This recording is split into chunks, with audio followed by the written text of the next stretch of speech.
Hai, aku Andika Fadilah, tapi kalian bisa panggil aku Doki. Aku merupakan mahasiswa dari Manajemen Unpad Angkatan 2019, dan di channel ini aku biasa bahas seputar produktivitas, edukasi, persiapan masuk PTN, dan lainnya.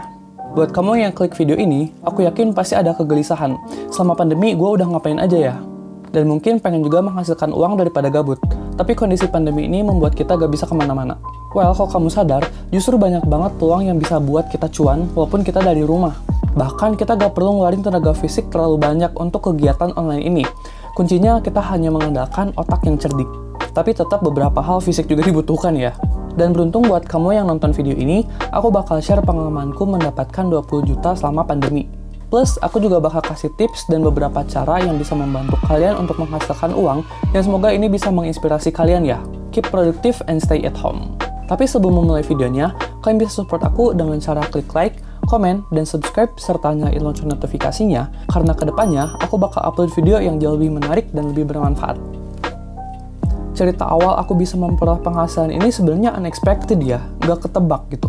Karena semua perjalanan ini diniati dengan keinginan untuk belajar, mencari pengalaman, dan kasih impact ke orang lain. Ya biasalah kegiatan-kegiatan mahasiswa gitu. Tapi dari situ aku mendapatkan penghasilan sedikit demi sedikit, yang membuat aku yakin jika kita berusaha dengan keras, maka uang akan mengikuti. Dan terhitung pertama kali aku mendapat penghasilan itu adalah ketika di pandemi tahun lalu. Iya, justru pandemi ini menjadi pengalaman yang seru buat aku gitu, karena aku bisa melakukan berbagai kegiatan secara fleksibel karena aku ada di rumah aja. Oke, jadi pertama sumber penghasilan aku itu adalah dari YouTube. Iya, yang kalian tonton ini. Jadi awalnya niat aku untuk bikin channel YouTube itu adalah karena aku pengen sharing-sharing edukasi ke masyarakat. Itu genuine idea-nya ya. Awalnya banyak banget pertimbangan yang bikin aku nunda-nunda. Sampai akhirnya aku sadar kalau aku nunda terus ya gak bakal jadi ya. Dan disitu aku berpikir kalau misalnya aku harus berani melangkah kalau pengen sukses. Apalagi ini merupakan kesempatan emas ya, kita bisa berkarya hanya dengan di rumah. Sampai akhirnya aku punya channel YouTube dan ini menjadi salah satu sumber penghasilan terbesarku. Nah, ini juga bisa disesuaikan lagi dengan skill kalian. Kalau misalnya kalian suka desain, atau suka mengolah data, atau bahkan gaming, coba cari opportunity ya, atau kesempatan-kesempatan yang sekiranya skill kalian ini bisa menjadi bermanfaat buat orang lain. Dan sekalian melatih diri juga untuk menjadi profesional ya. Nah, untuk sumber penghasilan selanjutnya, masih selaras ya dengan YouTubeku ya. Setelah YouTubeku berkembang sedikit demi sedikit, akhirnya pada satu momen aku mendapatkan tawaran kerjasama nih untuk beberapa brand. Dari sini lagi-lagi aku menangkap ini sebagai kesempatan untuk menjadi seorang profesional, lalu belajar juga untuk meningkatkan exposure gitu, nggak semata-mata untuk mendapatkan uang. Karena kalau misalnya kita terlalu kasih rate yang tinggi gitu ya, harga yang tinggi untuk kerjasama ini, justru brand-brand itu malah enggan gitu, malah gak mau. Karena kita kesannya jadi sok-sokan gitu ya, padahal ya udah kita ambil hikmahnya aja, ini menjadi ajang untuk bekerja sama, untuk menjadi profesional gitu. Nah tapi ya semakin berkembang ya kita bisa sesuaiin lagi rate card kita. Nah karena tadi ya tujuan aku untuk menjadi profesional dan ya semakin kesini semakin berkembang juga kerjasamanya, aku anggap ini menjadi bukti bahwa kalau kita bekerja keras ya uang akan mengikuti. Dan dari bentuknya sendiri kerjasama yang biasa aku lakukan itu semacam endorse atau mengisi suatu acara atau juga referral code dan bentuk kerjasama lainnya.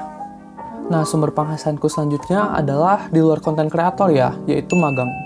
Sekarang ini aku lagi magang di salah satu FMCG terbesar di Indonesia. Ini sedikit flexing karena ya aku susah mendapatkan ini.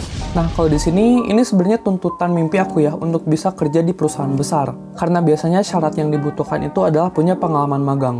Buat yang belum tahu, jadi magang ini merupakan kesempatan kita untuk bekerja di perusahaan dalam waktu singkat yang tujuannya itu untuk belajar dan juga mencari pengalaman tentang pekerjaan.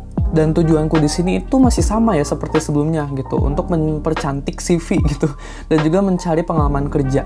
Pengen tahu nih dinamika dunia kerja itu kayak gimana, karena selama ini yang aku eksplor itu ya di dunia organisasi atau kepanitiaan dan sekitarnya. Dan dari situ aku bersyukur dapat uang saku yang cukup sih menurut aku. Nah, yang terakhir yang pengen aku bahas di sini adalah investasi, yang menjadi salah satu sumber penghasilanku sampai sekarang. Investasi ini udah cukup sering ya aku bahas di video-video sebelumnya. Mungkin teman-teman bisa cek di playlist Finance, di mana investasi ini merupakan passive income atau pendapatan pasif, yang artinya kita nggak harus bekerja secara langsung nih biar mendapatkan penghasilan ini. Tapi investasi ini akan secara rutin memberikan pemasukan untuk kita. Tapi tetap ya, kita harus coba lihat prospek kedepannya si investasi ini bakal bagus apa enggak. Dan bentuknya sendiri beragam banget ya. Kalau misalnya aku sebagai pelajar yang sekiranya masih bisa aku capai itu di saham. Sekaligus ini merupakan bentuk investasi yang aku simpan dananya paling banyak ya di saham ini. Kenapa aku berani taruh di saham? Karena aku sendiri pada dasarnya kan backgroundnya itu anak ekonomi gitu ya, ekonomi dan bisnis. Dan aku dari awal udah belajar saham di organisasi. Dari situ aku merasa punya ilmu yang cukup untuk terjun di saham, dan ya, akhirnya itu menjadi salah satu investasi aku, dan menjadi salah satu sumber penghasilan aku juga. Dalam case ini, saham ini aku masukkan sebagai investasi jangka panjang gitu, jadi aku gak bener-bener mengandalkan ini sebagai sumber pendapatan aku. Nah, tapi kalau misalnya kamu belum yakin untuk investasi di saham, masih banyak jenis-jenis investasi yang cocok buat kita sebagai pelajar. Kamu bisa coba googling gitu ya, investasi yang cocok untuk pelajar dan sesuai dengan karakteristik kamu. Karena tiap orang kan beda-beda ya karakteristiknya. Mungkin beberapa kamu lebih cocok untuk merasa aman dan bisa taruh di reksadana. Atau beberapa lagi mungkin senang untuk berbisnis gitu ya, investasi dalam berbisnis. Oke, jadi itu merupakan beberapa pengalamanku dalam memperoleh penghasilan sampai 20 juta saat pandemi, yang mungkin bisa menjadi inspirasi buat kalian dan menjadi patokan gitu ya, untuk mencari penghasilan juga. Dan menyadarkan kalian kalau misalnya peluang itu ada banyak banget untuk zaman sekarang. Nah, kalau kamu ingin lebih serius untuk mendapatkan penghasilan juga, aku nggak hanya cerita soal flexing pengalaman aku gitu ya, tapi aku juga pengen share tips-tips yang semoga bisa membantu kalian untuk mencari penghasilan. Pertama, tentukan apa yang bisa kamu tawarkan kepada masyarakat. Tiap orang punya skills yang berbeda-beda ya. Yang aku ceritain tadi mungkin gak semuanya cocok dengan kamu.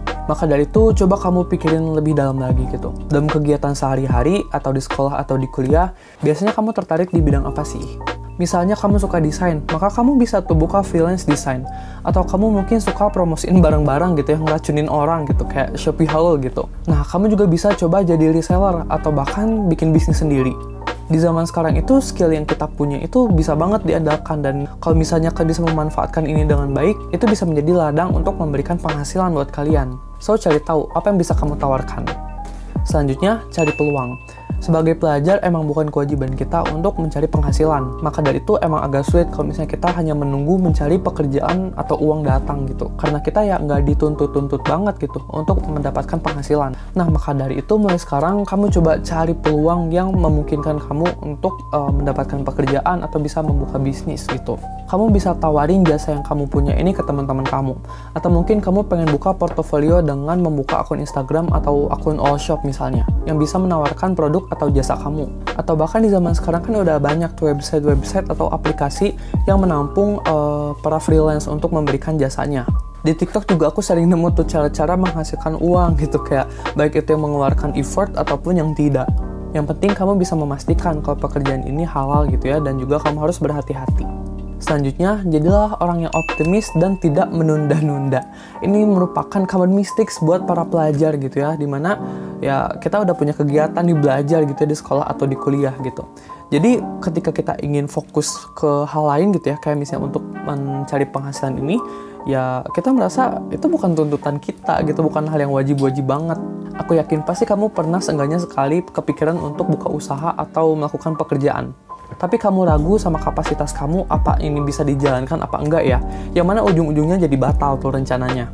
Atau kamu yakin sama pekerjaan ini, kamu udah yakin kalau kamu bisa melakukannya, tapi kamu menunda-nunda terus nih karena sekarang gue lagi ngerjain ini nih, nanti aja deh, besokan aja gitu, dan terus ditunda, ya ujung-ujungnya gak jadi juga gitu. Nah, seperti yang dibilang tadi ya, kalau misalnya kita ragu dan juga menunda terus, itu merupakan hambatan-hambatan yang harus banget untuk dihindari, dimana kuncinya adalah self-control. Nah, kamu harus bisa mengontrol diri kamu untuk berhenti nunda-nunda. Ya termasuk dalam belajar juga ya, kamu harus bisa berhenti untuk menunda-nunda belajar.